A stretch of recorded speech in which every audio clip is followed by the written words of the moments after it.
Microsoft is coming to ban your accounts. SOMA Game Club Week 4. And an epic new song from X the Hero. This is Achievement Hunting 101. Hit the music.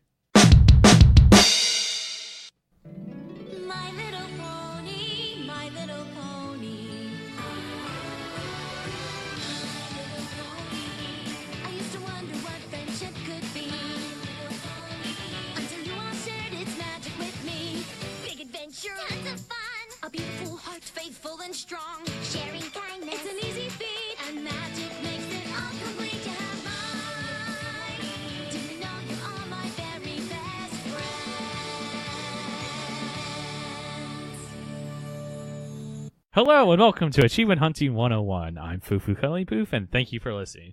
You have made it to level 41. Alright, we got a great show for you guys this week, but let me introduce you who's also with me. We have Corey, Nate, and Elle. What's up, guys?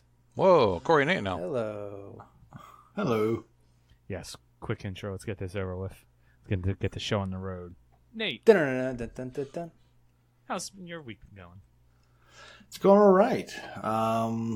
Just completed Titanfall last night with the guys. Got my Wait, 100 dailies out of the way. So completed as in 100%?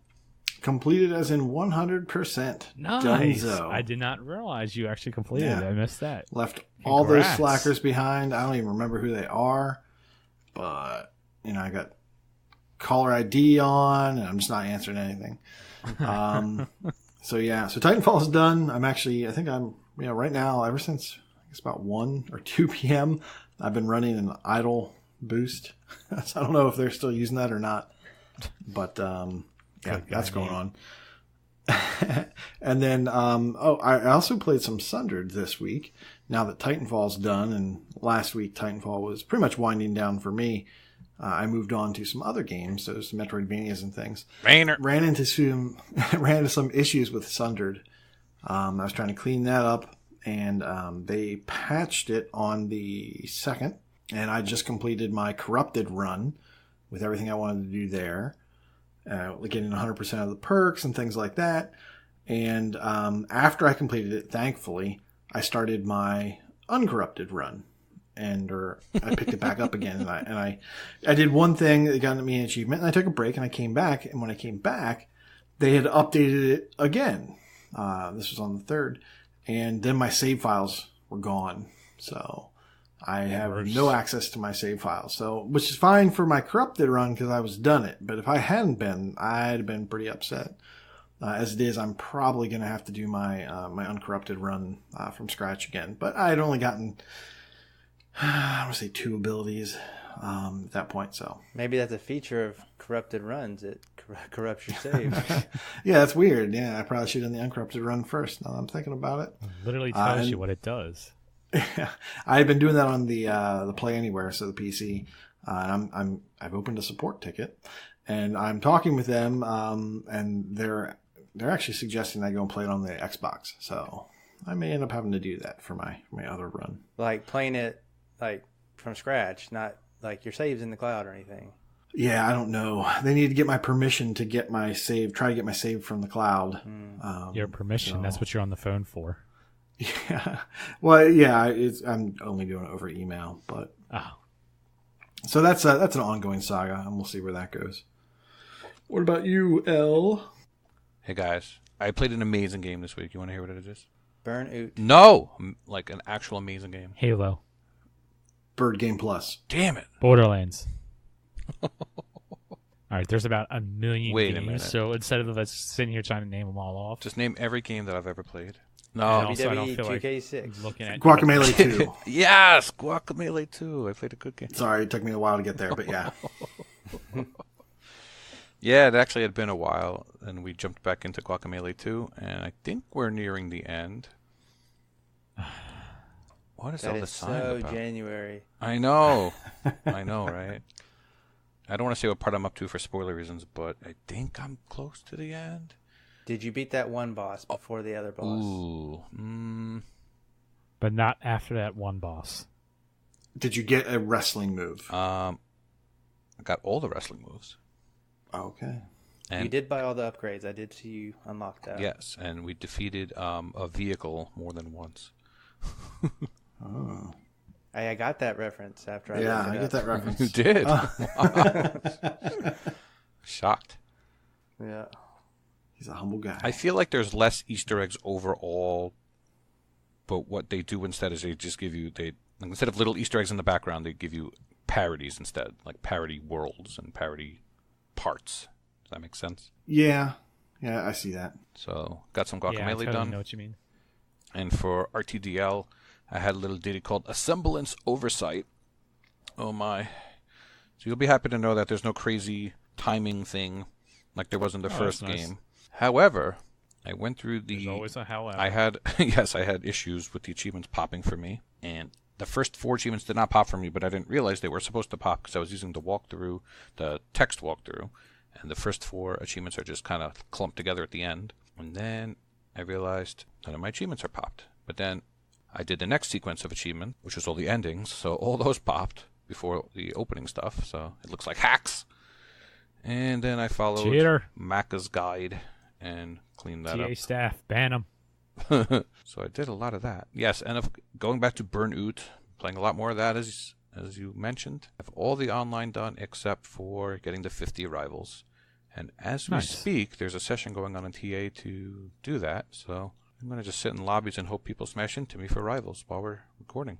So based off an achievement I see that you unlocked, you did get to one of my favorite parts of Guacamelee 2, the Heart of Darkness, if you remember. I don't know if you remember exactly what it's called. It's a cave, special cave in the game. Yeah. Yeah, that was pretty good. Heart of Darkness, yeah. Darkness, and then there's Dankness too. Yes, Wait, are we talking Kingdom Hearts? it's the or Easter Guacamelee? eggiest of Easter eggiest fourth wall parts. Do you know what it is? Me? Yeah. I just did it. Yeah, do you know like what some of the dialogue was from? If it's the right one I'm thinking of. It just it's a seems lot of- like it's comments people made about the first game's overuse. Yeah, like on YouTube and stuff, Yeah. there was a lot of hateful comments. Right. They just put them right into this game. Yeah, they broke the fourth wall. That's awesome. You say, yeah, like one person said there were too many memes, so I just stopped playing it after a couple of hours. Yeah. And then the NPCs talk to you like they're the YouTube commenters. It's pretty fun. That's awesome. Yeah. Yeah, I like that. That's what I meant. A lot of parts like that, instead of like the first game, you would see Mario in the background or Mega Man or Castlevania, and just in the background pictures that alluded to it. But this time, that's in your face. We still had some of A those, little but bit. yeah, they definitely did more. Scenes or levels were parodies of Yeah. games. There was that Coco guitar.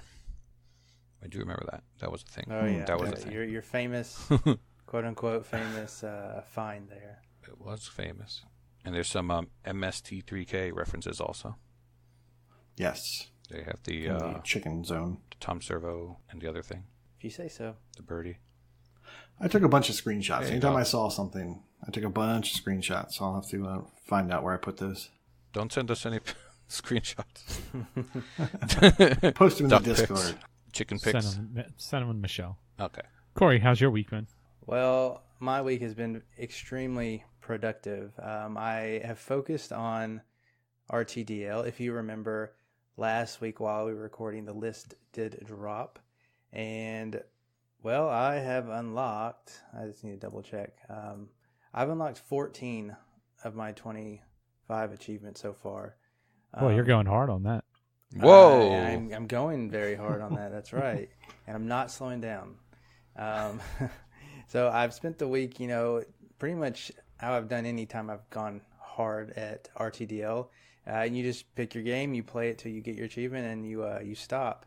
And I did that with Goat Simulator, Stick Bold, Far Cry 5, Glass Masquerade, Late Shift, and just some other games. The ones I want to note that I've played in particular is Miles and Kilo.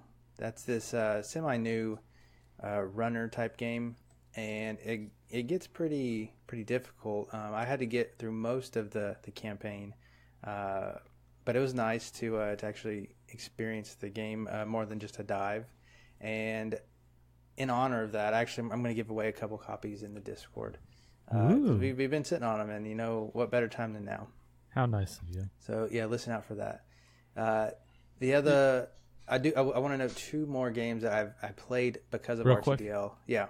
Is Miles and Kilo kind of like what was that one game? No. That the League of Evil? No. No. Okay. This is a left to right runner game, and almost like an endless runner ish. And you have to get through it without faulting. If you fault, you start back from the beginning. Kind of like Super Meat Boy. Well, yeah, kind of like Super Meat Boy. Just look at the screenshots, kind of reminded me of that. Yeah. So the two games I want to mention that I spent some of the most time. There's one more that I'm still working on.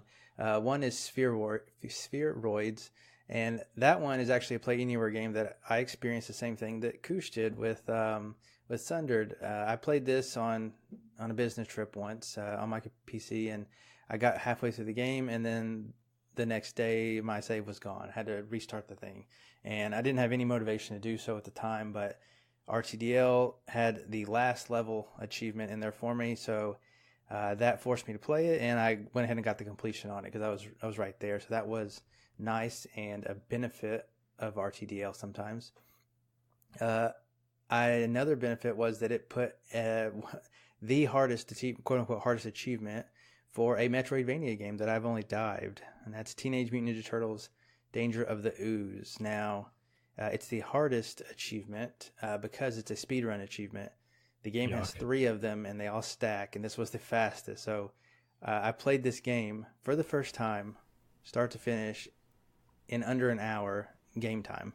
Probably took me like closer to 4 hours, 3 to 4 hours. But luckily you can, quit out if you die or quit out if you mess up. And I followed a nice Spanish guide, but it did El do, Cowabunga. the job to get me through. Yeah. They just kept trying to feed you. Yeah. So that was nice. I got a lot of I got a good amount of TA for it, but it was a good bit to work on some Metroidvanias at the same time as RTDL. And yeah, so actually in doing all this, since I've been strictly focusing on RTDL, I've noticed today that we're a week into the month and I've started 0 new games. So I think I'm going to continue that on the rest of the month and just work on my completion percentage. Working on RTDL hit me just above 40%, so we'll see how high I can go in a month, I think. How many more achievements do you need to get to 41%? In order to get to 41%, It's the hard-hitting questions. The correct setting. I'm at 40.1. I need 161 more achievements. Oh, not too bad. So and I was looking at my past months. In a normal month, I will hit that as far as achievements unlock goes. So we'll just see. The hard part will be not starting any new games. Which will probably be good because then that will pad my next month for my FUF score because I'll be like 4 or 5 Radalaikas behind, and yeah, it'll be easy month then. So yeah, RTDL has been my focus for the past week, and I'm not slowing down. So RGS, you watch your backs. What about you, FuFu? Have you had a good week? I've had a pretty good week. Played 3 different games this week. First one, not much to talk about because it's a Ratalaika, but Iron Snout. Finally. That was pretty fun. It was all right. Did you have any troubles with it?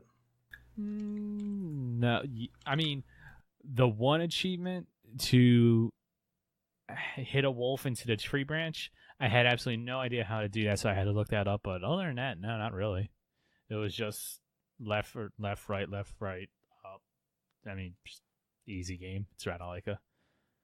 Yeah, I think I ended up getting all those miscellaneous ones by the time I was. I didn't know that you could stay on one stage, so I was just going as much as I could and then moving to the next one. I think actually, I take it back. I sort of had trouble on the beat 50 wolves in a single fight, but by repetition of playing the game, it got a lot easier. And I don't know if I said it, but on this game, once I hit everything but the kill wolves achievements, because you have to kill up to 1,000, I put my Cronus on and it killed wolves for me. It actually got up to like a 70 hit combo, so it did better than me. That's actually not a bad idea. I thought about putting the Chronos on, but I was so close to that. I'm like, I don't feel like dealing with it. It saved me like 10 minutes of me mashing the button. That's why I didn't do it. I'm like, I'll just play it, just get it over with. Were you mashing the button or were you rotating the left stick? I was actually trying to play. Like when there are comments, it's like, oh, hit left, and then I'll hit right. Because if you just rotated the left stick, like he just went nutso and just destroys everything. Oh. It's bizarre. But it also ruined your controller, so. I don't think I knew that. Looking at the list, though, they have a tutorial achievement, and I popped that one last, so I randied this game. Yeah. Nice. Other game I jumped into was Jurassic World Evolution. It's one of the games I've kind of wanted to complete, and I saw this on my games with saw this on my games list. I'm like, yeah, let's jump back into this. There's been one achievement that's been giving me problems. That's the 5-star every island, and I 5-starred every island. Never really popped for me, but then I realized you need to do it and have all islands 5-starred at once. Wound up jumping in, got that real quick. No big deal. Off to the DLC now. But the one game I do want to talk about, and Corey, you actually reviewed it last week, but Windscape. I know you didn't enjoy this game. Okay. I think people were taking it a little too hard. It's not that I didn't enjoy it. It was fine, but it wasn't super great. But go on. See, I haven't finished it yet. I put 4 or 5-ish hours into it.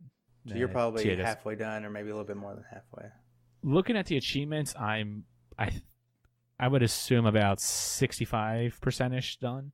You have 5 left, and you're doing this one. I'm at the desert. You're close.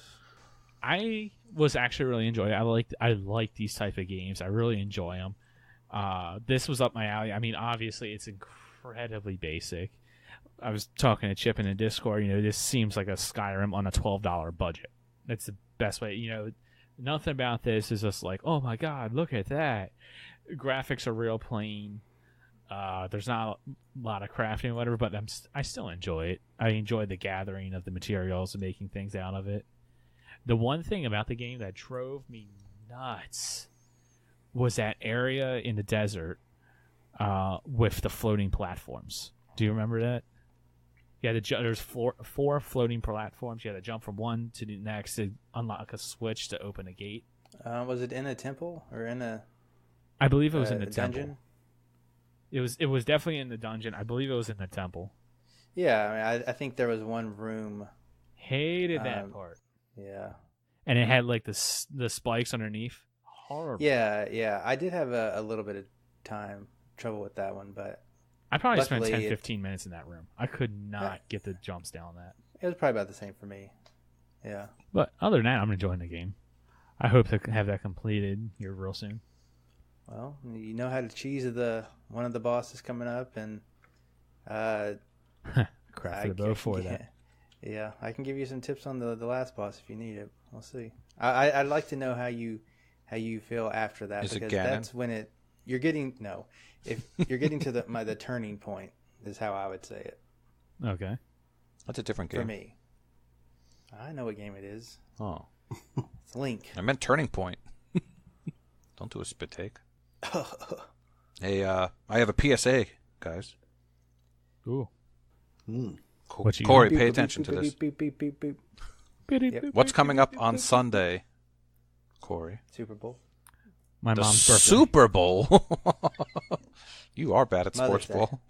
Mother's Day. Yeah, Mother's Day. So what does that mean? I have to know that. That means I got to get some stuff done and buy some gifts. No, more importantly than that. It's a special day of the year, which means this is a gaming related podcast. We bring gaming related news. I think it's gonna be calendar. Yes. Yeah. Since you dropped the ball on April the 1st, seems like just yesterday, but it's over 5 weeks ago. Jeez. Well, since I talked to him on April 1st and he talked about Mother's Day, do I need to talk to him again? No, he tells you to come back on Mother's Day. That's the hint. You have to do it on Mother's Day. Yeah, Oh, you what were a just a little pain. late. Yeah. You know, look at the calendar on the wall, yeah. right? That'll tell you the day you have to go back to him. Well, the problem is the timing. Apparently, don't go to him too late. Exactly. He must be like on Sweden time. I'll try to remind you Saturday night. That's when I usually do it the night before, just to be sure. That's Arkham City, The night right? before, just to be sure. Yes. Arkham City. Calendar man. This is why you do it offline and change the dates. No. Oh, that's against the terms of service. Yeah, don't do that, please. Unbelievable. How dare you? Although, there's a story about that I just found out about. If you set your 360, if you change the clock and date on your 360 to December 13th, 2004, which is the day Rocksteady was founded, and you go to Calendar Man, he gives you a whole monologue about that. So they actually want you to break the terms of service and change your clock. That's nifty. Yes, and that was just found out a few years ago. I was watching a random Easter egg video on the YouTubes when you go down those rabbit holes with all those clickbaity videos. That was one of them. It would be nice if at E3 they announced Spider-Man would come to the one. If only, if only. Isn't Well, sorry to derail Spider-Man come to the Yeah, one? I'm very That's- confused. That's a different developer. you. It is? Yeah. Oh, sorry. I Yeah. see you yawning over there, so something... That's Insomniac. Never mind. Yeah, no, that wasn't a yawn. That was me being very confused. What I No, said. Rocksteady needs to make a new game. They're not the same Yeah, thing. like an Aquaman They're not the game, same persons. right? I want a Green Arrow game. Like a Booster Gold. Oopsie. Yes, Booster Gold. That'd be great. Oh, you can't boost either. That's against terms of service. Against terms of service. So much of this terms of service. Nate, why don't you tell us about these terms of service? The terms of service. Yeah, so in an article which I had to double check to make sure it wasn't from The Onion, they updated their community standards, and they put such silly things as how to trash talk in an accepted fashion. Basically, just substitute curse words for your favorite vegetable or Wait, what? inanimate objects. They were very strange. I wish I had pulled one of those up. But the things that most affect achievement hunters are stipulations saying that you shouldn't do things such as try to circumvent regional content restrictions. This is a big one. Yes, this includes when Xbox Gold comes around, and for some reason, other countries can't get the bloody, gory games that we get, and instead they get something else. The mall. Yeah. You used to be able to switch your region setting, go visit that country, download that game, and then you would end up getting 3 games for that. I think that's how I portion got of the Zoo month. Tycoon. Well, that's There was Zoo Tycoon. There was that one kind of Cobalt. running around and fighting game. Yeah, Cobalt was one. I want to say Loco Cycle was one as well. Sounds In either case, that is against the rules now.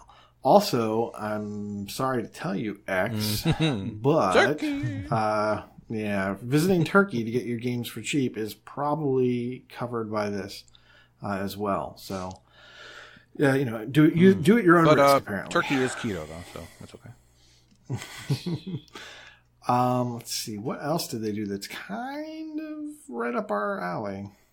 Other things that they address directly are things such as manipulating game stats to increase or decrease your standing in a game, since a lot of achievements are tied to leaderboards or, finish first in this or whatever. That sort of stuff kind of seems like it might be something they don't want you to do. Using multiple profiles to unfairly manipulate your multiplayer rank. So that if you one's have, not fair. yeah, so you're apparently not supposed to have noobs that you just crush that are basically an alt that never plays any real games. Use unauthorized hardware or accessories. We'll just skip right over that. That's not important. Nope. Use exploits to duplicate in-game items. So all these boosts in Diablo and in Borderlands, that apparently is not cool with Microsoft. You're not supposed to intentionally team kill other players, which I believe means grief kill. So I don't they're think it trying means to ruin video games. Yeah, so basically boosting apparently is against terms of service, which is weird. Other things, share your profile with another person.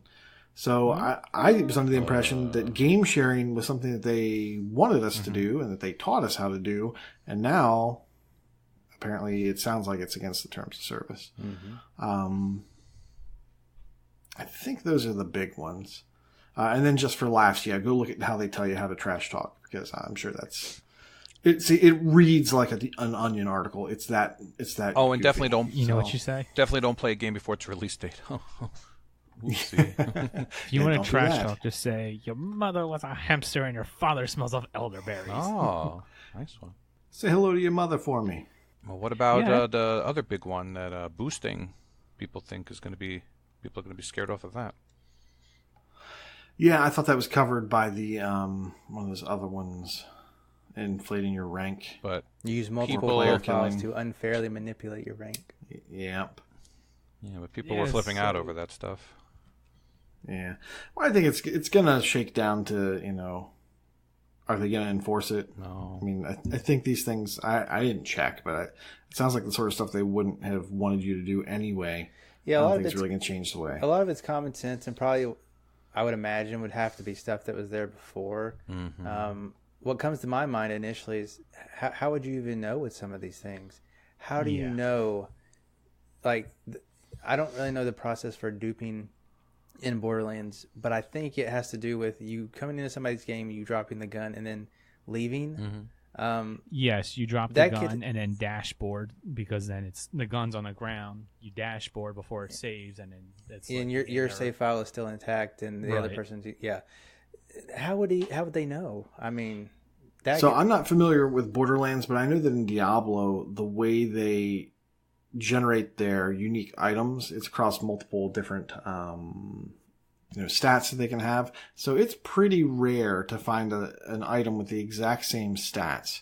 And the better the item, the more stat bonuses you can get. So it would be really rare to have the exact same set of stats with the exact same numbers.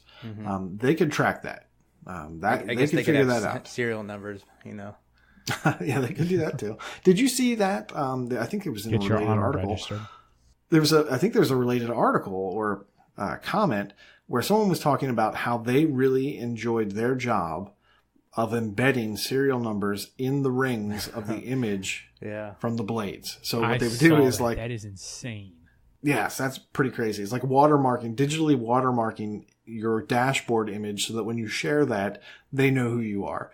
That's pretty cool. And sucks, but that's pretty cool. That is something you never could have thought of that. Yeah. Now the thing I think they can track the most easily, unfortunately, is that switching regions, right? Because that's got to be a Oh, that logged one's event super in their easy. system. They could get that, and then also when you purchase, they can totally see tied to your account what funds were used, where the funds were transferred from. That sort of thing would be very easy to track and call you out on. So that would be the one that I would probably stop doing first. Just me. Like, I haven't been doing it that much before. I did log in and get Lococycle, and I got Cobalt, but yeah, they haven't been doing those so recently. And when they do, it's always the same games. So I got out while the getting was good. But that's probably what I would do. And like I said, don't worry about hardware connected to the Xbox. That's not a thing. It doesn't exist. Oh, so I can plug my Chronos back in for Idle Champions? Okay. I don't know what you're talking about. We don't use Xpovoses here. Yes. Yeah, and obviously for achievement hunters, the manipulating your player rank and kind of going into boosting, that's really a gray area, right? And that's what we do all the time. I mean, L is sitting there manipulating other people's ranks right now in Burnout. So, Well, And most of the nice thing about that though is the games that we're doing that on are really old games for the most part. and that's the real thing here is, what if we all play Titanfall and one person is really good and he's the end all be all Titanfall player for a month, but then somebody else takes over and he becomes really crappy. I mean, this is just so, I don't know. well, the problem with most of this, well, I guess it's not really a problem. It's you have to be reported. Because Microsoft isn't going to be looking at each of our play habits and see, oh, Kenny is clicking the B button way too fast right now. He must have a Chronos plugged up. There's no way they could possibly track that. So someone else has to report them. Now, something when you're boosting like Titanfall, it's almost impossible to play that game and not get a random at one point. Well, if you have this Mr. Goody Two Shoes, one is in the game with you, and he sees, everyone run over to one guy, letting him kill everyone, he reports, and then what? Our boosting is now getting us kicked It or sounds like banned or something. I mean, could it happen? Yes. Would it happen? Probably not. Yeah, it just sounds like one person trying to ruin everybody else's fun, if you ask me. Which there is plenty of people out there. I'm one of them, which leads me into one of these points is use a glitch that lets you use your character outside of a multiplayer map. I'm that guy. I'm the one that gets outside maps all the time. Like the best example for that for me is in Team Fortress 2. On the orange box, the 1 level Dust Bowl. I don't remember the last time I've played that game or that level fairly. If I'm playing that, I immediately go outside the map just because it's fun to, glitch the game. And that's always been something that's reportable offense. I don't think anyone ever got banned for it, but it also they made it to where what'd they have it on the 360? What was it called? An unwanted player or something to that effect. I forget what it was called. You get put in like a pool of cheaters or whatever. Yeah. You can dislike the player so it's harder to match up with them or something like that. Oh, yeah, right. Yeah. I think the one that probably affects most people that are listening would have to be the share your profile and, accessing accounts you don't own. I mean, like Koosh said, game sharing has just been a part of the infrastructure of this generation from the beginning. Yeah. And I mean, there's documents on how to do it. I'm pretty sure by Microsoft they have one, I think. And so, I mean, I don't know.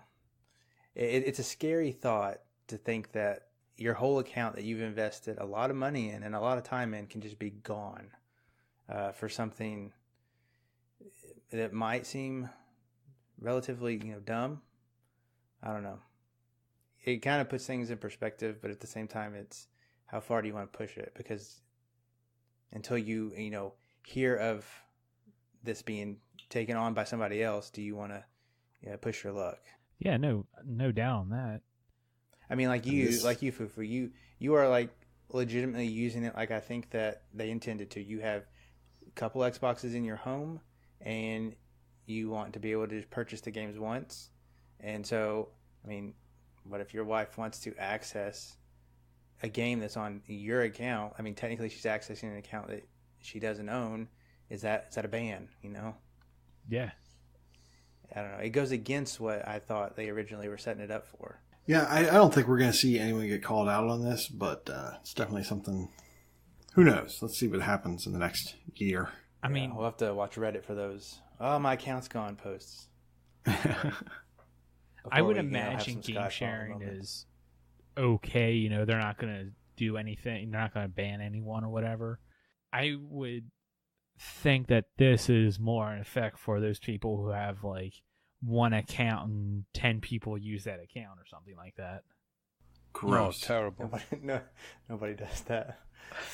I'll get dark and have a hypothetical for each of you. Say that worst case scenario happened. You get that email. You can't log into your account. Your account is gone. It's locked. You cannot log into it. You cannot access any of the games that you have bought on that account. Would you start a new one and game the same way you do right now? I can tell you, I've thought about this, and I absolutely would not. I couldn't do it. I might even. I don't think it would cause me to switch platforms necessarily. I don't know. I definitely wouldn't be buying all these cheap games. And as a matter of fact, I could see myself being a Game Pass user and strictly playing what's on Game Pass. It's obviously the cheapest solution, but I don't know. What do you think, Foof? I would be beyond pissed for one.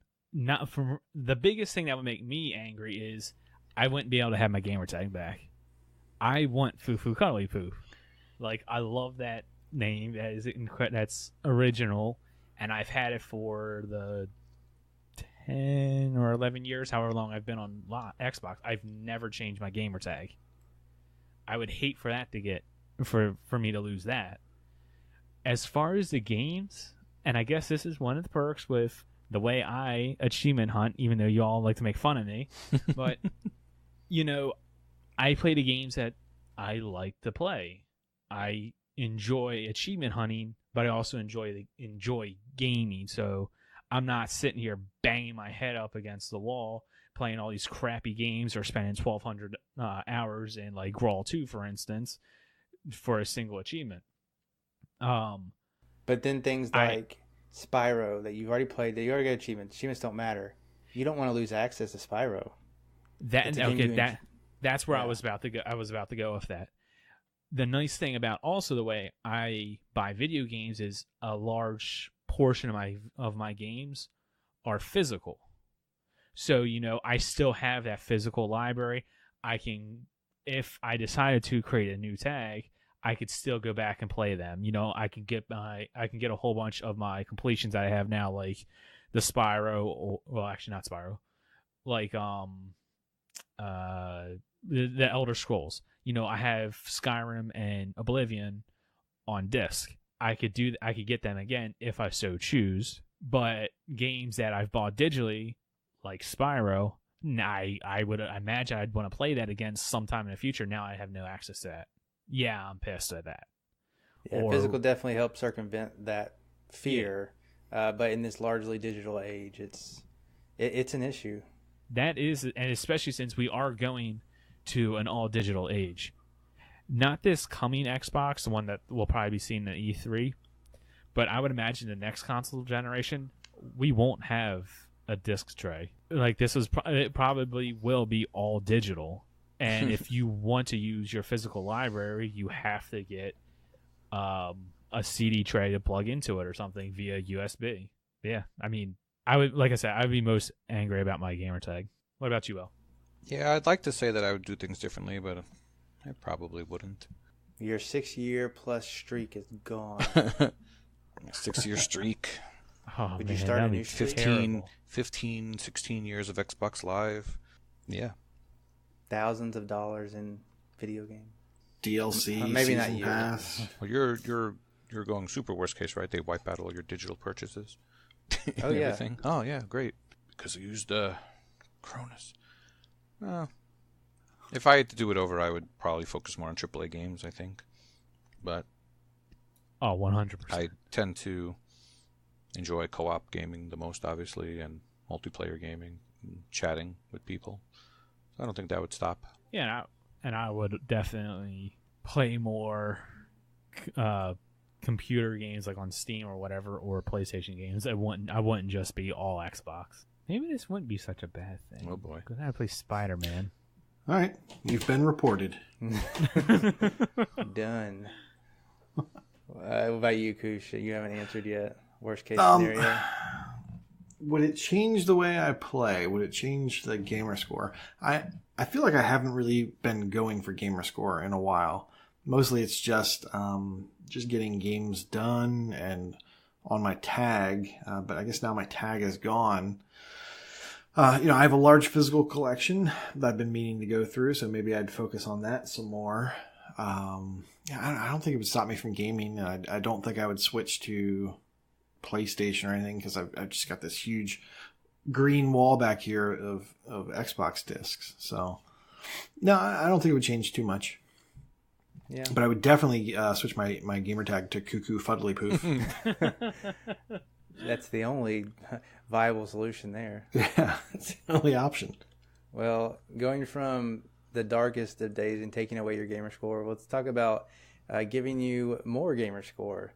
Yay, more. So Gameloft, most of you probably have heard of Gameloft. They make some awful free-to-play games. on the Windows platform and the Windows Phone, or just on mobile platforms in general. Anyways, they are bringing Xbox Live to 3 of their mobile games. Now, I don't know, it probably says in this article, but okay, iOS and Android. So they are bringing Xbox Live features to Asphalt 9 Legends, Asphalt 8 Airborne, and Dragon Mania Legends. Now, this will probably give the various features such as friends list and leaderboards, but more importantly, this can give Xbox achievements. So this means more gamer score on the go, which in theory is a good thing.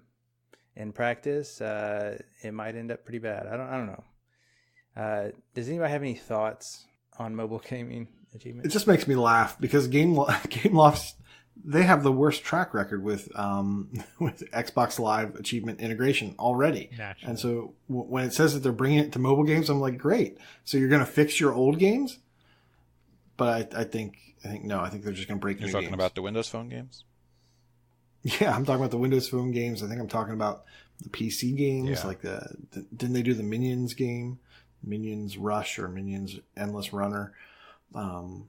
There were other things that they broke too. I think other Asphalt games.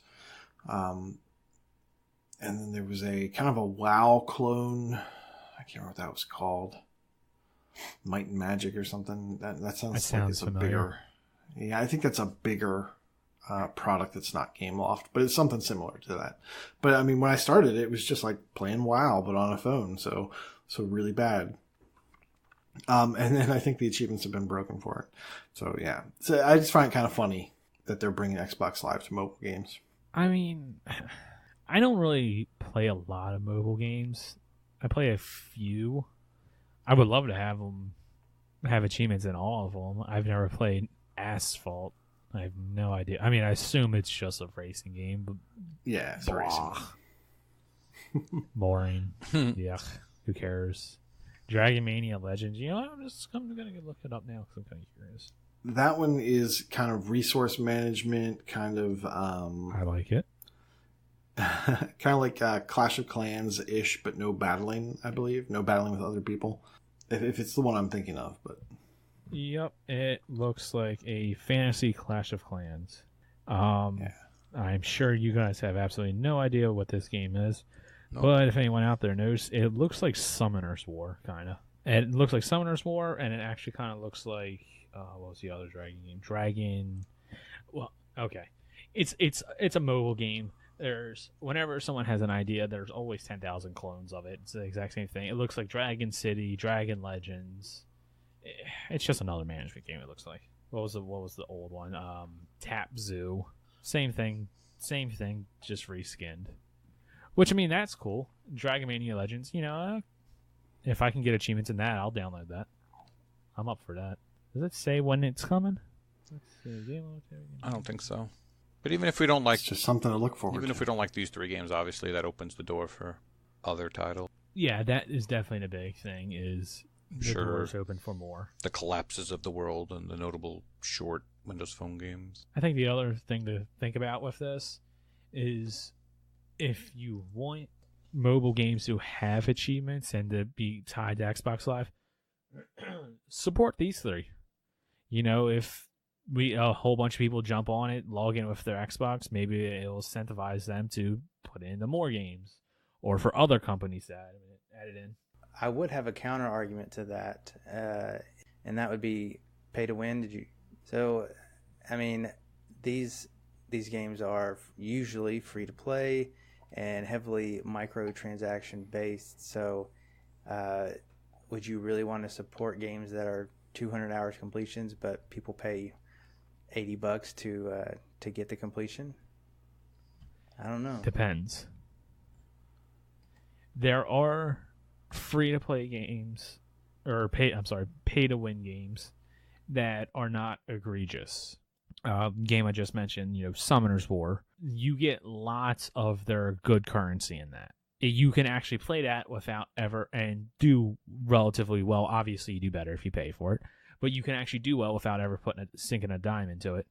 Now, other games, like for instance, anything Supercell, so Clash of Clans, Clash Royale. If you do not put money into that, you will not do well. You just can't, because they add too much, and the things that are in there you have to have gems for. Yeah, you won't finish what you're supposed to do in the game. It was really, those games are designed to have no end game, Exactly, or end goal. There's no stopping point, so they can always just add a little thing here that takes you 6 months to get via free play. At the least, I don't know. We've seen this before on various Windows games, and even some Xbox games like Gems of War, right? Yeah, so that's a real good example. It's just how much it's not going to affect the ecosystem. I don't think it more comes along the lines probably of contests, that we participate in, like True Achievement Contest and whatnot, GTask, so. Well, so let's take it a little bit further, right? So Gameloft is doing this, but they're probably doing that because the SDK has been provided to them, and they're just the first on it because, man, they churn out a lot of stuff.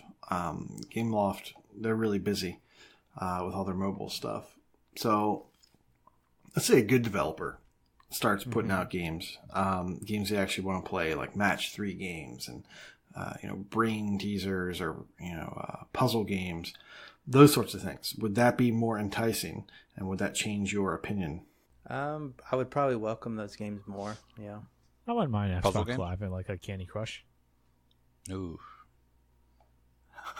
Yeah, I mean, we got Solitaire, we got Wordman, something along that vein. Yeah, we need something more. More Like, meaty? it's been forever. Oh, something else. Yeah. so I missed out on Windows Phone. I would totally re-download Angry Birds for some achievements. Guess I would what? much There's rather have- Angry Birds 2 is coming out. The movie. You're the only person in this community excited for that movie. Forget about that movie. Detective Pikachu is coming out. That looks like that's better than Angry Birds. Speaking of buying tickets to Detective Pikachu, Okay. is there anything else on sale this week that you're interested in? Ooh, a Sailgway. That was really bad. Feel free to edit that out. No. That's Edit staying that in. in. Oh, well, I'm glad you asked. If I had to endure that, so does the listener. Corey, are you picking up anything this week? Likely. So yeah, Fallout 4 Season Pass. I've mentioned it before. This game I have the base completion on, and the DLC has never fancied my wallet enough to want to buy it and actually get the real completion out of the game. But this week it is on sale for I think like $16.50, which is super low compared to what I've seen it before. And so to get that, get the true completion for that cheap, it's definitely on my short list there. The other one to know is Strider for the Xbox 360, Metroidvania. It's like $3 or $4. I have the one version already. Need to do it, but I don't know. It could be an easy stack, and So I the don't know, Fallout we'll see. I might get it. $16.50. It's a fun game. I hear good things, so it could definitely Well, happen. you have to talk to other people than me, though. One thing I do want to mention, since we are in sales, is that until I want to double check my dates here just to make sure I get them 100% correct. So until May 19th, while supplies last, there is a deal going on with Microsoft where you can buy a $50 gift card, digital gift card, and get a $10 code a few days afterwards, or up to 10 days afterwards. So not a bad deal if you're going to be buying some games anyways. May 19th is what you have to look at that. We have links in our Wheelin' and Dealin' channel if you want to take the lazy way out. I actually already did that and got my $10 email. Oh, wow, nice. So, same day, just a few hours, yeah. Yeah, I will likely be doing that as well. I think Elle might have already done it too. I actually laid out $50, but I didn't get the $10 yet. You always check. have problems with these promotions. Are they supposed to send it right away? I thought they said within... Well, it took a while. It took a couple hours, but I thought I saw a toast as I was sitting down to record tonight, and I thought it popped up. Toast. That's not keto friendly. So you obviously you obviously have something in mind. So what's on your list for you to use? Oh my goodness, $60 worth of games. That's all. Don't spend it all Rainy in one day, place. rainy day. You don't want to buy too much digital, and what happens if you lose your That's account? true. That's true. Yeah. With the impending reports that are going to be going as soon as this episode airs. So I'm looking at Nippon Marathon. That's 90. It's $9 down from 15. That's an action game. Have you looked? There is no way to describe this game. It's similar to like a Katamari Damacy or a Donut County. Like, how do you explain what it is? I think you're running from left to right, and craziness happens. And yeah, it must be seen to be believed. And it's only $9, so it may be time. I'm also looking at the long reach. Do you know what Nippon means? Nippon, moving right along. The long reach is $3.74 down from 15. It is a puzzle action adventure that's 1 to 2 hours, and it has a walkthrough. I think we might have talked about this one before. We did a little bit, yeah. Yeah, so I don't think I purchased it. I may have access to it. I will have to double check. Not that would violate any terms of service. And then I may pick it up because it is so cheap.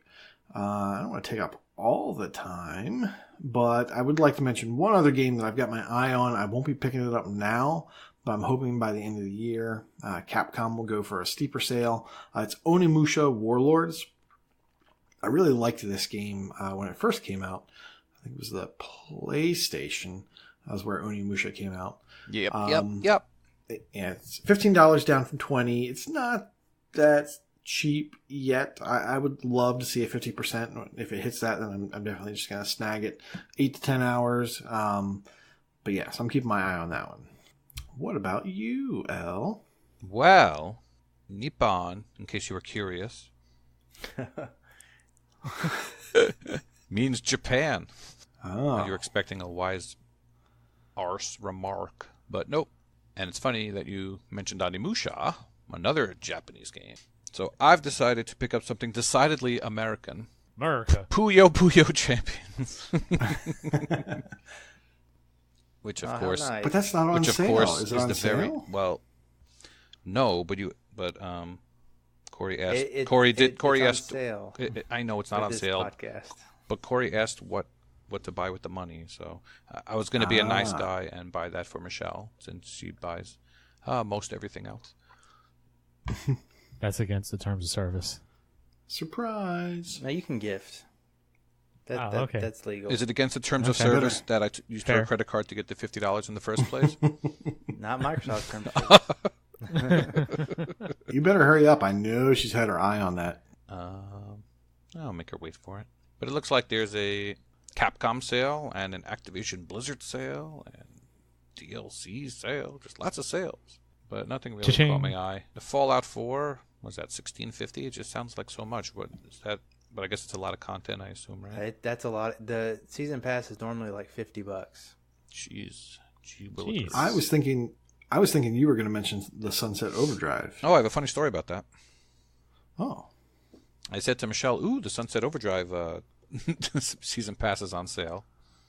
And this doesn't happen to me too often, but I went to look and I already had it. So, probably got it How much is that? a couple of years ago. $6.59 down from 20. Ooh, that's not bad. It's a decent season pass too, from what I recall. I mean, I like the whole game, so take that with a grain of salt. Is See, it I never similar? did the season pass. I might have to pick that up. Is it similar type stuff? Yeah. I think it adds like the same kind of stuff in like a new island. Okay. that Then makes I'm sense. sure it's good. And then you have your Now, That was- game was typical great. stuff that's always on sale, like the Mass Effect DLCs and the Dragon Age DLCs and the Fallout DLCs. Was it a title update or was it the season pass that added like 2 achievements that were paired I think for 100 points. One was 99 and so, one was 1. Yeah, It was like for going around and... that was a title update. I think it was 199 and 1. Yes. Okay, Yeah, yeah. 109. Not too much in the quick game department this week. The only one really is the Babylon 2055 pinball. There were 2 pinball games for sale. So I don't know if there's a this one, pinball resurgence. $2.50 instead of $5, and TA listed as a 1 to 2 hour completion, but who knows about that one? Doubt. Yeah. Koosh, you do have one on your list that nobody mentioned, and you didn't either. Torque L Physics Modified Edition. What is that? Mm-hmm. So that is a game. Yes. I would imagine so. It is listed as a puzzle platformer. It's $4 down from $10. I like puzzle platformers. I've never They've got heard of physics in the title. Yeah, well, there's probably a reason for that. I don't think it was picked up by a lot of people. The art style reminds me of a Thomas Was Alone sort of game. I believe you're in a cube, and every side is a different color. And I'm going to assume that every color has a different property. And then I guess based on the way you orient the cube, but I'm just making stuff up. I have no idea. It's just $4 down from 10, and that's enough to pique my interest. And like I said, they have the word physics in the title, and I'm a sucker for physics. So Yeah, there's not many people that have played this. Only 31 track gamers. Yeah, I might have to give this one some love. It says Xbox One Windows, but does that mean it's Play Anywhere? I would assume, yeah. Yeah, this game's been out for a year and a half. Or what? No. Yeah, like a year and a half, 2 years. And 31 track gamers. Yeah, not very popular. Torque L, eh? Torque L. It's funny enough, the description for the easiest achievement says, "You did beat L route." I will not make any jokes about that. So production value all around. Pretty much. Root L. Yeah. I don't know. I might look into that one as well. That's 60% off. We'll see. Yeah. I like that it's really obscure as well. It looks like a really bad mobile game. They're all hard. So maybe Game Loft will pick it up. So guys, I started Wargroove this week. It came to Game Pass, and it's Play Anywhere, so that's exciting. It's a turn-based strategy game akin to Final Fantasy Tactics. I mean, I've heard Advanced Wars. I was thinking Advanced Wars, yeah. Well, I never played that game, but Final Fantasy Tactics is the same type of game. all right, I'm with you, El. You with me? You know what I'm talking about? I hear you. But there's no chocobos, unfortunately. But there are soldiers and Dogs. wars and grooves going on. So far I did the first level or two. It seems kind of fun. And there is some co-op. I believe it's 2 to 4 player co-op, but I'm not quite sure if any achievements are tied to those, or if that would make anything easier. I hope to look more into that. Well, first co-op, we know you'd play. Wolfenstein 2 came out. I know that they have a really impossible mind limit achievement, but my hang-up on this one is I wanted to play the first couple first. I haven't gotten to those yet. So before I play that one, I want to play the older ones. Yeah. Corey knows a lot about Descenders. Maybe you can tell us. Got some news from Kingsman about it earlier as well.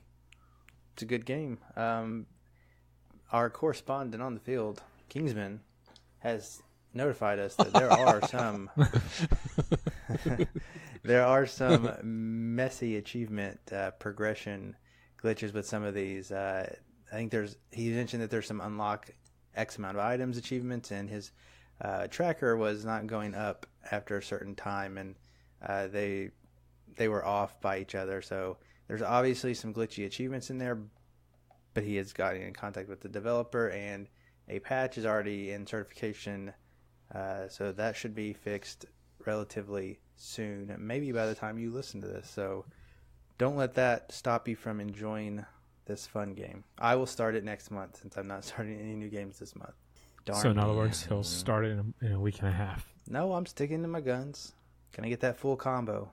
Definitely can't play anything until I get that. You interested in any of these games, Nate? Yeah, I started Wargroove just because I have no self-control. And it was downloadable on the PC. So I wanted to check it out there. And yeah, it does remind me of Advanced Wars.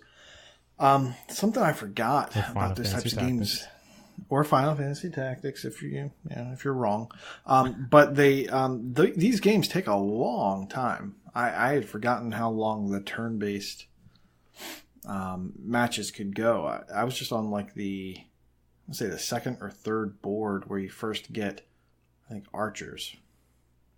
And they start teaching you about special unit abilities and such, ways to maximize their damage or get bonus damage. And that match took a long time. So that was like the second or third board.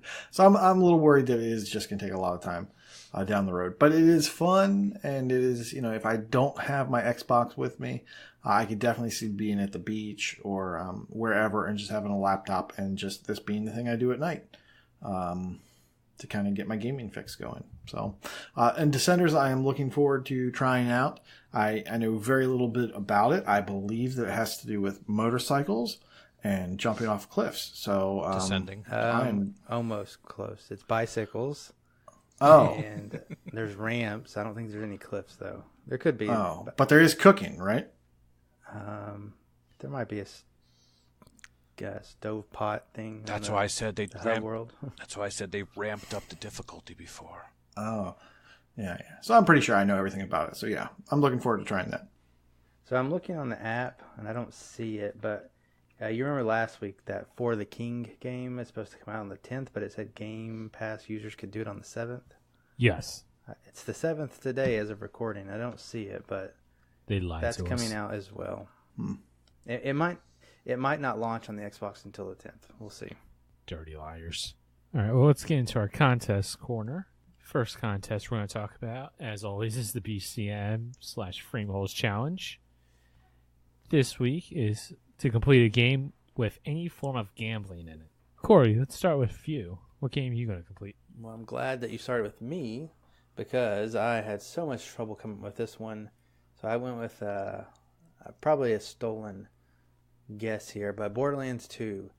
I looked at all the casino genre games, and there's nothing in that list that will be completable by me in this year's time. So Borderlands 2 has a slot machine in Sanctuary where you can gamble your money for a random gun or something. It could be a grenade or even more money, or Iridium. Is Iridium you gamble? I don't even remember. Now, but it's you gamble gambling with, nonetheless. I'll take it, and you can get Iridium. I'll take that. This may come as a surprise to you guys, but oftentimes when I get lost, Michelle and Foof just sit there gambling, waiting for me. For hours. If you really want to know, okay, if we have 90 hours in this game, 40 of them is me sitting in front of that stupid machine, just gambling away the money that's worthless. Okay, you can't be in a different zone, and the zone where the gambling is not very big. Have you met L? I've not played a game like this so open with L. No. It's You gotta keep him on the linear games so he doesn't drift. Except he's playing Burnout. If no one here has ever boosted with L, it is a good time. It's an experience. You should try it. It's definitely something you should have on your bucket list. If I want to walk around and give Claptrap his 46th high five, that's what I'm going to do. All right? There's no reason. So, that slot machine is enough for me to qualify it as gambling, I think. So we'll go with that. Like I've said before, I only have a little bit of cleanup left to do on the one version of that. Yeah, that's definitely gambling. Gambling. You said any form of gambling, so gambling your time away. I could not think of a single other non-poker game to pick from. So, Red Dead Redemption. Okay, I'm not completing that one either. What about you, El? What are you completing? Westorado. I don't remember gambling in that game. Red Dead. Red Dead was the first one that came to mind. Yeah, Westorado. I am not going to be playing. And well, you guys go ahead. Maybe I'll steal your. I'm gonna come up with a different answer and say Borderlands 2. Oh, for the 360. But what I actually was gonna quickly say is that we started the Mr. Torgue's campaign of Carnage, and it was freaking hilarious. Carnage. Oh my gosh, it is so good. No, not California That, Forge. that's one of the better DLCs. It's not the best. You know Oh, what? it's good. If you play with 4 people and all 4 of us are laughing, you might change your tune. That's part of the fun to me. We're all just Maybe, like, but have you played Tiny Tina yet? Prue, We're saving that for last. Prue said that one has to be last. Yeah. I don't know. You come across Tina in that DLC, and she seems unfunny compared to Torg's just over the top loudness, and the stuff he says is just insane. Oh, he was great. I missed a couple of jokes because I was laughing so hard. But the slot machines in that one explode now, or so you gotta watch out for those slot machines. I couldn't think of any real answer besides Borderlands 2, so we'll just use that for every category. Yeah. On to Kooshmoose. Yeah. So this month I'm trying to complete some Metroidvanias since I did take some time off the past 2 months. Certainly 1 month, maybe 2 months. So I jumped into a whole bunch of stuff. I fired up Headlander again, Sundered, and hell yeah, Wrath of the Dead Rabbit. Hell yeah. Which happens to have slot machines. So one of the achievements is to basically get 777s. And I did that while falling asleep last night on the couch. So all I have to do is complete the rest of the game. And then that's my guy. Now, is that pretty grindy? You just got to keep going and going? I guess if you fell asleep doing it, that might answer the question. Yeah, so that achievement is, it's just, how close are you, how much of a personal relationship do you have with RNG? Jesus. And, yeah, it took me a while. So I was just sitting there. As I was just hitting the X button, I was looking at the solution, and some people said they got it on their 3rd try. Some people got it on their 15th try. I got it probably in half an hour, but I did it for maybe 10 minutes, then went and did some stuff, killed some bosses, came back, did it again. I was like, well, it's, I'm looking at the clock, and I'm thinking, okay, well, it's not 2 yet. Why don't I just do this for 8 more minutes? And then when it's 2 a.m., I'll stop. Goodness. And and then I got it at one point. But it was getting to the point where I was playing it and I was hitting the X button.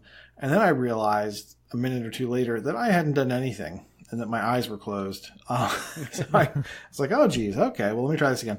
So, it was pretty rough. You could maybe use a device to do that, and some people said that they just did that overnight and they came back and they had a ton of money, which helps with the other achievement of buying all the guns, because then you don't have to worry about money. You just have to worry about progressing to the point where you can buy those guns. It's not my favorite Metroidvania, but still it counts. Last What about but not least. you, Kenny? Well, I'm surprised no one said it. It's such an easy completion, but I'm going for Prominence Poker. Yeah, easy. No. This was not the easiest of categories. I'm going to try to clean up Fable 2. Oh. They do have the pub games in there. So that's close enough. That counts as gambling. I was going to think like any GTA or maybe Saints Row would qualify.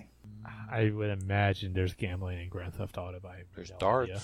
Ask your nephews that you can play. Surprisingly, not against the terms of service.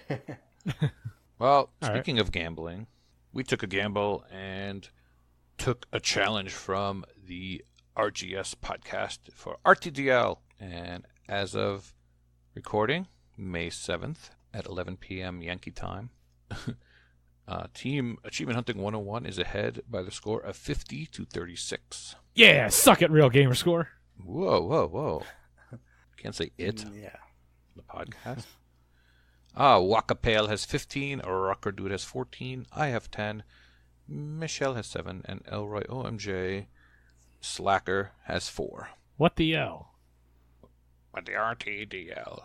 Chin Doctor is leading the Aussies with 15. Professor Pluto has 8. Jester has 8. Xlax. BenL has 5, and Mr. Planting with the goose egg. So step it up, folks. We You forgot about the third team. Team Z. Team Z to Z. How are they doing? Let's see. Pralx has 12, and Freem has 6. Not bad, 18. So, relatively speaking, not too bad. No, they have a third member Oh, too. What the Fug wanted to join the team, so he now has a purple color, and he also has a 0, so he's not really helping them out too much. He's there planting. No, well, Spaz is still purple. And they said there are substitutions, right? We'll talk about it next month. You want to get in there? No, I'm just Curate saying. your list with only Metroidvanias? Yeah, I'm not going to curate my list, so if I get on there, that sounds like work. It does sound like work. Yeah. Here's the thing. If we go by points, we'll probably lose. If we go by unlocks, we might lose. But we might be closer. Love that optimism. We're gonna. I always get low draws when it comes to points. Now I do have a lower Yes. pool, but Homer, he only has 600 more unlocks than me, and he has 2,000 more points available. I don't get it. There's hard stuff on my deck. That's why it's random. Collusion. But is it me, or does it seem like even the rest of the community is more into it this month? It's only the 7th. I mean, I haven't been paying as much attention as you have. Well, but usually there are definitely more people than just us. And I have in 10. that top 10 spot. I have 10, and I'm in. You're the only person with double-digit unlocks that isn't in the top 10. Well, going for easy stuff. But even though, I'd still be in the top 5 at this point normally. I'm sitting at 14th. Competition is good. And of course, if anyone has any multiplayer achievements they need help with, let us know. We'll do our best to help you out. And Take it to hashtag and help us Boost out in too. general. And last but not least for tonight, we gotta take it on over to Proclamation Point. That's not how you do it. I know it's not my thing. Proclamation Point! That's not your thing either. You're not X. You told me to clip at least once per episode. All right. Mr. Buck Marley, 155, has 350 completed games. Nice job. rawkerdude has 75 achievements. Whoa, what? What? Do a little multiplication there. That seems low. I got more than 75 this month 7,500 so achievements. far. That's what it 7,500. says. There you go. I said that. You said 75. You forgot the 100. I We'll won't have to- edit that, so we'll see if we heard. We'll have to go heard it back to wrong. the You said it videotape or the audio tape. Kooshmoose has 12 achievements. One. Oopsie. Koosh has 12,000 achievements, and Mr. Redemption has 62,000 achievements. Jeez. Ouch. And We suck, Koosh. I know. unbelievable. Redemption has more achievements won than the majority of people have gamer Combined. score. Oh, That is Yes. insane. all right. We're going streaking. X Towers, 1,800 days, and Mr. Carnage with 2,000 days. Wow. Nice. That's very long. Tommy has gotten 150,000 gamer score. Kingsman, aka Trader, has 350,000 gamer score. Why would you call him a traitor? He's a nice guy. We've had our differences lately, but that's okay. I was going to talk about what's in the sandwich of the week, but now I'm not going to talk about ham and cheese. Damn it! In something unrelated, what do you think about buying DLC for Burnout? Well, as it turns out, it was kind of a waste of money. The Cops and Robbers DLC costs $5, and it takes about 10 minutes to finish. Meanwhile, we got all of Burnout Remastered for $5 on sale, which comes with all the DLC. Well then. So, yeah, in terms of value for gameplay, that's, yeah. I think it was only 50 gamer score also. Sounds like a rat I like it. But with Where was nearly I? as much gamer score. But was that DLC multiplayer? It was multiplayer. Okay, so How do you So think I you completed expected it? to play with multiple players. But if Yeah, only we had a it's community in the title, to do Cops that and with. Robbers. It implies multiple people. Yeah, not cops and alts. I guess. Oh. Just wasn't sure if you could have waited for a sale or if you had to get it now before server shut that. down. Yeah, I don't think it's going on sale. Good luck. AKA Bob Marley, 21. Well, he has 550,000 gamer score. Oh, this person, haven't said it in a while. Elroy OMJ. Love that guy. No, we're supposed to say Nippon Marathon. Has 650,000 gamer score. Beer Me has 400,000 TA score. Kenny's friend, Mr. This is Freem, has 450,000 TA score. The new Mama Petart has 500,000 TA score. She's been playing those Nippon visual novels. And Dunkos also has 500,000 TA score. All right. Leaderboard time. Kronos is in the top 10,000 of the TA leaderboard for action adventure games. Nicely done. High Road version 2 is now in the top 2,000 of the completed games leaderboard for Xbox One. Kitty Skies is in the top 500 for TA leaderboard for ID at Xbox. And Philip Wendell is now in the top 20,000 for most packages of Depends purchased. Oh, I mean TA difference leaderboard. Because he's old. Ah. Do you guys want to sing Happy Birthday to Death Dealers? Happy birthday to you. Well, Death Dealer's birthday was on May 6th. And he told me to keep it quiet, but I will not. But Mr. Stushnikin's birthday is actually today, May 7th. So. Happy birthday. Happy birthday. And in our community spotlight, completely unrelated to P-Tart's milestone, is Mighty Mango, who finally has reached a milestone of 900,000 gamer score. Nice. Congrats. He had a gamer score goal to reach it by July 22nd, so he has conquered that by a couple of months. And I imagine he will be going for the million now. That is the next. And that mark. would, of course... So, Mighty Mango has reached 900,000, and Achievement Fest is coming up. And that might be as good a place as any for him to hit his 1 million, in which he will fulfill his Minnesota quota. And that was proclamation. All right. Well, with that about wrap it up for us. Once again, we have switched hosts from Libsyn to Podbean. So if you're you cannot find the show on Libsyn anymore. Alternatively, if you for some reason don't have access to iTunes like a normal person, you can listen to us on Spotify or YouTube. Wherever it is that you do listen to us, please like and review us. That really helps us out. Lets more people be able to find the show and therefore grow the community. But most importantly, smash that subscribe button. If you would like to send us a Twitter tweet, we are on Twitter at Achievements101. Our Mixer is mixer.com/AH101. And join the community and jump into the conversations. Discord is discord.io/AH101. Just search AH101. We're probably there.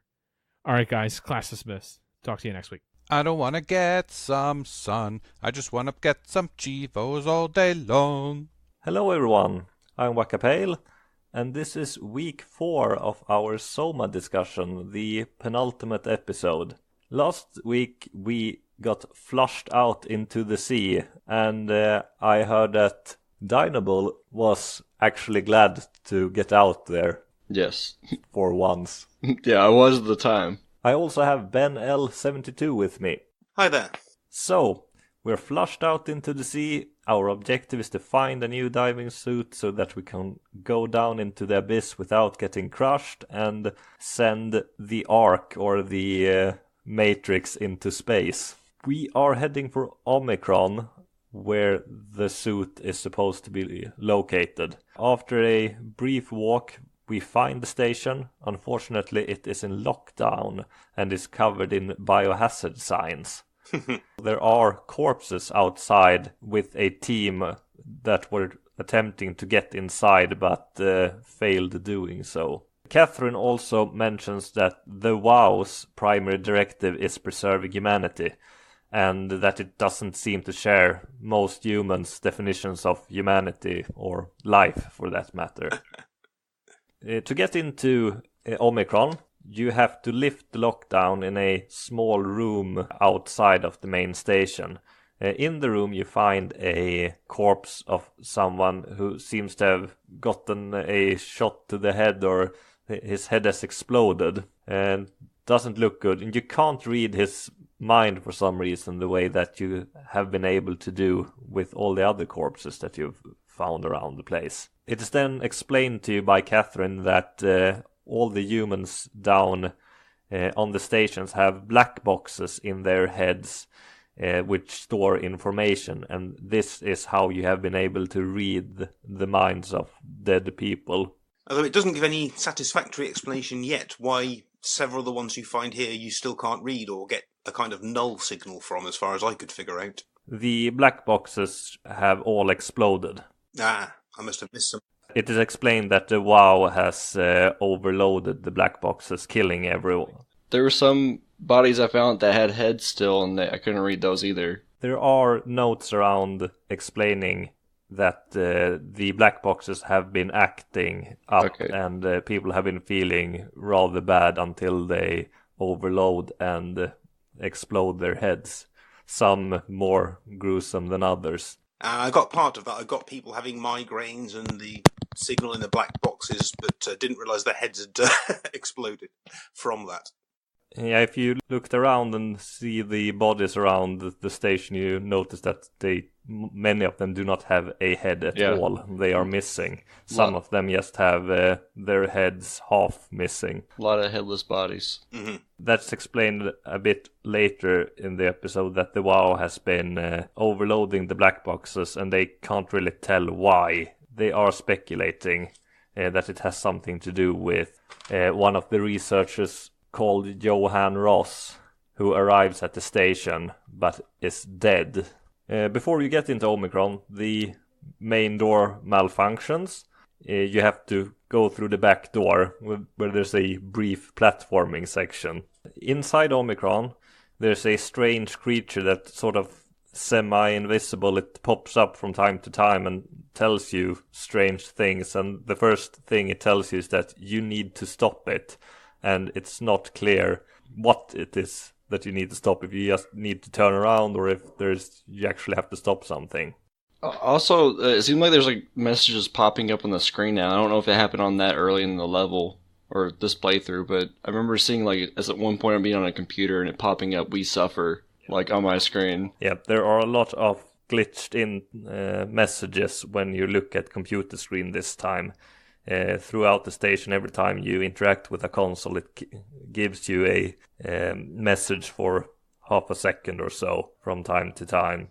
Yeah, so I wasn't entirely sure whether the messages on the computer were different from the voices in my head in terms of, is there two things trying to contact me or just one? I'm still not sure yet. I'm guessing things will be clearer, but the strange creature that is communicating with you and sending you codes through the terminals, and you're not entirely sure if it's just in your head or not, or if there is something else going on, because it doesn't behave very realistic. It pops up here and there, and you don't really know if it's there or not, but it keeps giving you information that you haven't learned yet. You quickly find a suit, and you're in luck. There's already a dead person inside the suit.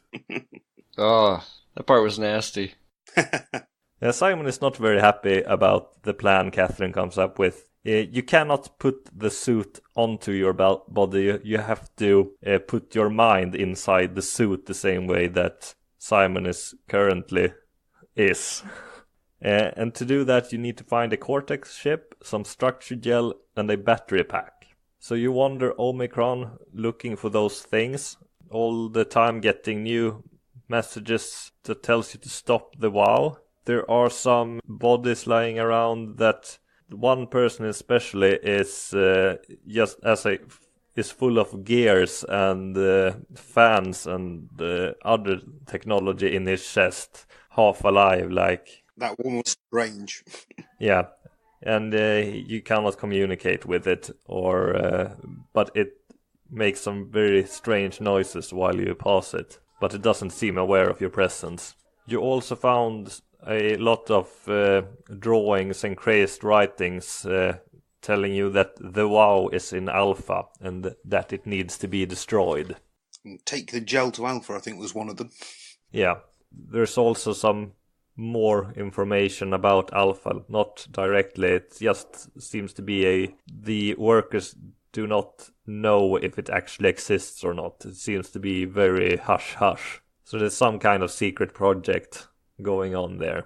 You also learn that the WoW is using structure gel to change humans and other creatures, and you've started to see some wildlife outside that seem a bit robotic in the same way that the creatures are that try to kill you. You also get to reanimate a dead rat if you choose to. Wait, you can do that? Yeah. What? I kept trying to mess with the rat, but it didn't seem like it was working. It took a while to do it, but it starts just twitching a bit and wagging its tail, but it wasn't very dramatic. No, it's not dramatic, but you can open it and, well, you can't pick it up, but you can take a close look at it, and it doesn't seem to enjoy its new condition very much. You need to use some structure gel to repair a chip to get to a container of structure gel that you bring back to make the suit. Now, that I didn't get. I was wandering all over looking for some kind of chip repair station. I was thinking mechanical. I didn't go to the structure gel. It explains in the computer that you can use structure gel to repair any kind of electronics. Yeah, I read most of that. I just didn't put two and two together. Yeah, it actually tells you exactly what you need to do. And I did the same thing the first time I played this game. I walked around looking for a repair station, didn't realize I just had to move it across the room. Put it on the other side of the room and put some structure gel on it. There's also more information about Johan Ross. His body returned from the abyss, and when it did, that's when the problems with the black boxes started. It seems like the WoW is trying to get to Johan Ross for some reason. It's also explained that the WoW kills everyone in Omicron by overloading their black boxes, seemingly trying to get to Johan Ross's corpse. Once you've collected everything, or is there anything about the gathering of things that you want to mention? Only that, playing as I am in not safe mode, the battery pack was hidden behind another monster that was quite tricky to get past. I ended up basically being beaten up by him on the way in, grabbing the battery pack and getting beaten up on the way out to the edge of death, but just barely managed not to die. On safe mode, that's actually a monster that didn't, at least for me, he didn't react to me at all. Oh, he reacts. Like when I walked in to get it, like he just stood there. The same for me when I played in the safe mode now. No, he reacts big time when you're not in safe mode. I think I threw a brick at his head to make it react when I played it in normal mode, and then it shuffled over to the other side, and I took the thing and ran away. The brick doesn't hurt them, it just makes it react that something is there. Once you have prepared the diving suit, Catherine offers to take the body in case Simon doesn't want it, but he doesn't want to get left alone, so he decides to get into a mind scanner. Sorry about any discomfort, this should be over soon. It's like having your picture taken. But with the most expensive camera in the world. You know, Indians thought photos would steal their souls. In this case, they'd be right. And is put inside the new diving suit. At this point, Simon realizes that he did not transfer into the new suit. He made a copy of himself, and the old Simon is still there in the chair. Which in hindsight I should have realised, but came as a shock to me. And it certainly comes as a shock to Simon. He is not very happy with there being two Simons around. At this point, you can choose whether to kill your old body or not. I killed him. Me too. I took him out. Yeah. Given that Simon had just said, I don't want to be left here in this nightmare, I felt it would be cruel not to. Yeah, my first playthrough, I left him alive up there and went down. Oh no. And the second time, I killed the old body. The game doesn't tell you if you do a good or bad thing there. There is some other dialogue once you get into the elevator down into the abyss. Hey, I died trying to get into the abyss right after that part. I walked right. I walked completely forward, and for whatever reason, I just thought I could just drop down. It's a big drop. It's 4 kilometers down. Yeah. Yeah. Yeah, just dropping didn't work. Okay. That's why you take the elevator. Well, I didn't realize the elevator was just to the right to me. I just jumped. I saw a hole. I was like, oh, this is where I'm supposed to go. And I just fucking dropped right down. Unfortunately, that did not work. No. And it's about this point I had a glitch, because that's where you're meant to get the first achievement of this week you're meant to get, and my internet failed, which I thought, no problem, I'll just carry on playing. As soon as it reconnects, it'll give me that achievement. It never did. So I've got achievement number 8, but not number 7. Well, that's strange. If you want to fix it, you can load an earlier save. It saves rather frequently, but it's not the entire game, so you might want to get that done and then load a later save. Okay, I didn't even realise there were saves to be loaded. I was just continued. Right, that's something to look into. There are plenty of autosaves. I don't know how far back it goes, but it is at least 2 hours or so it shouldn't be. You should still have the save to be able to load it right close to the achievement and then reload one of your later saves. Excellent, thanks for the tip. I was looking down the barrel of something like 7 hours of replaying on safe mode, so that's much better. You don't have to do that. You take the lift, you're going to a depth of 4 kilometers. During that very long elevator ride, Simon has an existential crisis. He's not happy with having killed himself, or not having killed himself. He is not very happy being a robot. Catherine is not much of an help.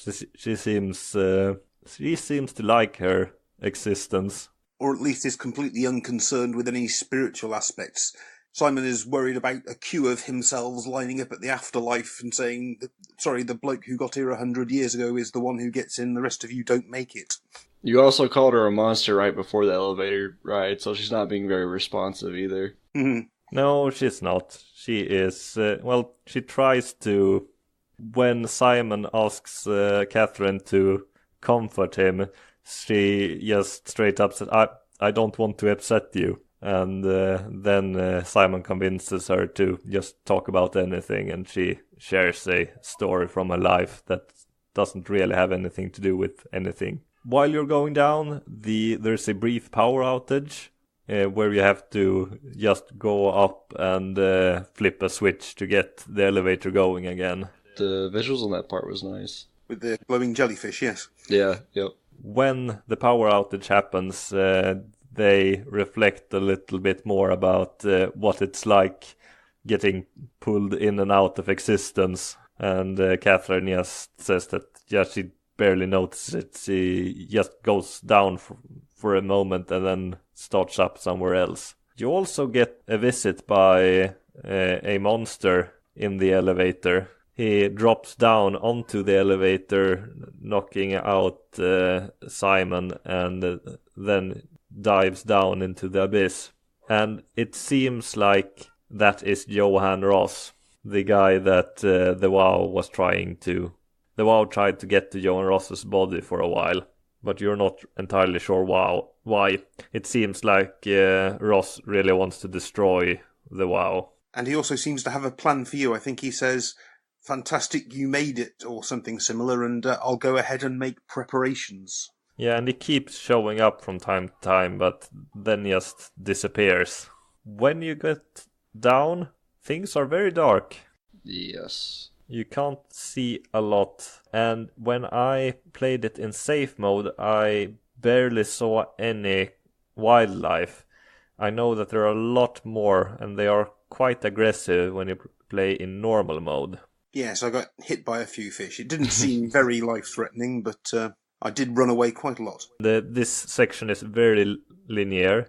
You just follow first follow signs, and then you have to follow a robot until that gets eaten by a giant fish. Yeah, that was crazy. And then you find some glow sticks to follow, and then the big fish says boo. Ben, did you ever get mixed up with those, what do you call them? I don't know the technical name for them, but they're the fish with like the little angler, like the little lights on their head? Yep. I did die to an anglerfish, yes. Headed towards a white light, and it bit my head off. Did you think it was like a robot? Because I actually headed towards one because I thought it was like another robot to follow. I wasn't sure. It kind of had a little bit of a blue tinge. I thought it might be the next light. I thought something to head towards at least. Oh, no. Oh, okay. They do have that little light thing to attract prey, so I guess it worked. Very much. Yeah, it worked for me. You also walk through a underwater cavern to get to where you need to be, and there are plenty of underwater spiders in there. They're thankfully not dangerous.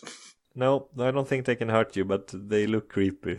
Yeah, they are creepy. Finally, after a long walk underwater, you reach Tau, where the Ark is supposed to be. This place has very slow doors. I'm fairly sure you did not remember that you have already looked at the map of this place and it told you where to go, but that was back in, the second discussion we had? Sure. No, didn't remember at all. If you remember, well, I did for some reason. I knew that it was just as far back as you could go, which makes sense, even if you don't remember that part. So you just try to traverse the station with a monster walking the halls. Yep, quite an aggressive one. He managed to get me a couple of times. Yeah, and this bit seemed a lot longer in normal. When I played it on easy mode, I just immediately followed the path that I needed to go, didn't bother with the monster at all, and very quickly got to the living quarters. Well, there's a part in safe mode too where it's a lot easier to abuse than like I feel like a lot of other parts in the game where you open a door and the monster's just there. You can just like walk right past them. Yeah. I mean, I guess you could always do that, but that was the first time I actually abused it, where I was like, I didn't run away from the monster. I was like, just get out of here. Yeah, if you do that in normal mode, he will get you. Yeah. So there are quite a lot of nooks and crannies where you can hide from the monster, but you do not need to explore them. You can just run past it if you play it in safe mode. Yes, by every one of the slow doors, there was usually a room that was with a fast opening door where you could find somewhere to hide in it while the monster came to investigate the slow doors. You then find the living quarters of the Tau. Everyone there is dead. Most of them are members of the Ark team that was supposed to send it into space. And you find some evidence that they were at the site, didn't send it into space for some reason that you haven't been told yet, but that they intend to try again. But something has happened and everyone seemed dead beside from one member. By the way, there's one thing you may have missed on this playthrough, or maybe on both. On the way with the monster, there's a comms room on the way where you can try and communicate, and you can speak to someone in the infirmary who won't speak to you because they figure you're just another robot. Which gave me a clue as to where to go. You can also go up to the door and ring the bell. There's someone in there who won't let you in the infirmary. Eventually you figure out a way to get inside the door, where you find Sarah, who is the last living human. She has guarded the Ark and, calls it quits, tell you to do what you want with it. And then she asks you to kill her. She's in pretty bad shape anyway, isn't she? She's only living off intravenous fluids and stuck in a chair. Yeah, they are out of food. She's been living on chemicals, basically, for a while. So, yes, she is in very bad shape. Did you let her live, or did you kill her? I killed her. Yep, me too. And stuck around as she requested, as, see her out. I feel that part it's not bad, but I think they could have done more with it. Yeah, it's a big moral choice that doesn't really have much impact, really, is it? And it doesn't have any impact at all. The rest of humanity is dead. She is half dead. She wants to go out. When we stopped playing, they haven't even made a comment about your decision yet, since Catherine is not booted up. Yes. And this is where we stopped playing. We found the Ark, and we are going to take it to the space gun and send it into space. And this will be the final episode. It's going to be rather short, but there's quite a lot that's going to happen, I can say that.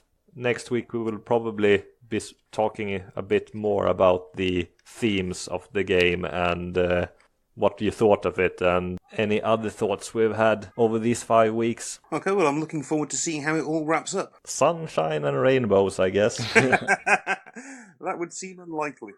No, I think it's the direction it's going. Well, we will see you next week. Thank you again for joining me, Dinobull and BenL72. Thanks for having me. Yeah, thanks for having me too. See you next week. Bye, everyone. See ya.